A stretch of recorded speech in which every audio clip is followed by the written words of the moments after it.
Hello, thrill seekers. Jeff Big Daddy Wayne here. And today we're going to be speaking about California Governor Jerry Brown. We're going to talk about his new 12 cents a mile tax that starts in January.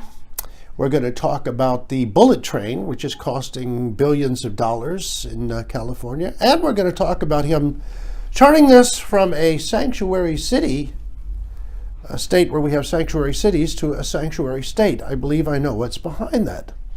Now, let me give you a little background. A lot of us remember when Jerry ran for president. In 1976, he was the New Age guy. We called him Governor Moonbeam. He told us we have to do with less. He refused to live in the governor's mansion, which was a brand new building that the Reagans had built because they said the one that dated over 100 years wasn't worthy of living in because it wasn't kept up. Who knows? But Jerry said, I'll live in an apartment. He dated Linda Ronstadt. He probably still has a few of her records. And then Jerry, he didn't make it as the president. He ran again like in 92 and Clinton beat him. And he tried for various offices. He's held various offices. But you got to give the guy credit. He came back. This son of governor, that's what I said. Yes, Pat Brown was his father. And I'll never forget when Pat Brown was running against Ronald Reagan for governor of California, and a debate on TV, and the guy said, well, Reagan was an actor. And hi, T, how are you doing, honey? Do you vote? That's a baby, yeah. You see, ladies and gentlemen, we're open to everything here. He said, the guy said, I couldn't vote for an actor. And the other guy said, well, you going to vote for a clown? The people were doing this back then. So anyway, poor Jerry lost all of his hair. I call him Egghead. He looks like Egghead to me. And he gets passionate and starts pounding his fist on the table. And he'll say, we got to think of future generations. We got to start thinking about our grandchildren. Now, this is sort of interesting to me because Jerry Brown doesn't have any grandchildren.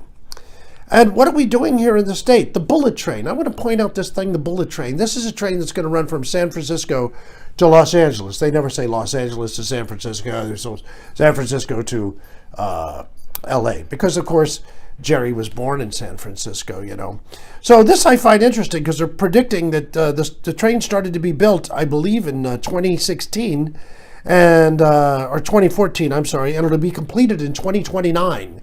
It's going to cost over $4 billion. And I want to just add a few things on here that you might find interesting. The Transcontinental Railroad, built in 1862, from Omaha to the Oakland Wharf. Okay, that took 6 years. It took years to build in 1862 the Transcontinental Railroad. Ladies and gentlemen, we're supposed to be a more up-to-date society with technology and brilliance. What's happening? Now, we all know this train is going to be delayed. There's going to need more money. And I would also add the Empire State Building was built like in a year and a half. It was under budget. It was ahead of schedule. When's the last time you heard of any government project under budget, ahead of schedule? Here's one for you. The Golden Gate Bridge took about 4 years to build. Again, under budget, ahead of schedule. I've just given you 3 examples of the old days, the old ways, when it was rougher. But this is what I love about the bullet train. Not only is it going to cost, as estimated, $4 billion, but it's gone through a peer review group, a professional study, a think tank study, a public opinion survey. All these people are getting paid. Why can't I get a job like this? I also want to mention to you the 12 cents a mile that Jerry was pounding his fist at. Our infrastructure, our roads, our bridges. Ladies and gentlemen, let me point something out to you.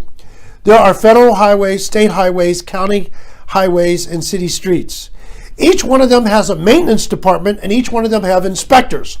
All of them are paid with our tax dollars. So when somebody goes, the bridges are falling apart, the roads are crumbling, my question is, who isn't doing their job? But you notice every 4 years we got to get this together, and Jerry knows how to hop on a bandwagon. Last but not least, let's take out a couple of points. Sanctuary cities. Hotly debated in this country, because they're breaking federal law. Federal law says no. Now, there's a great opinion here, like Sheriff Jerry Arpaio was breaking the federal law.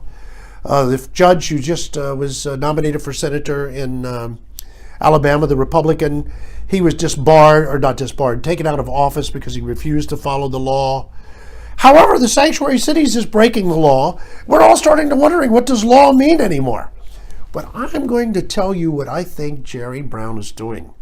He is a Catholic. He was educated at Jesuit college, or I'm sorry, high school. I think he wanted to be a priest. In fact, I know he wanted to be a priest. He has the look, doesn't he?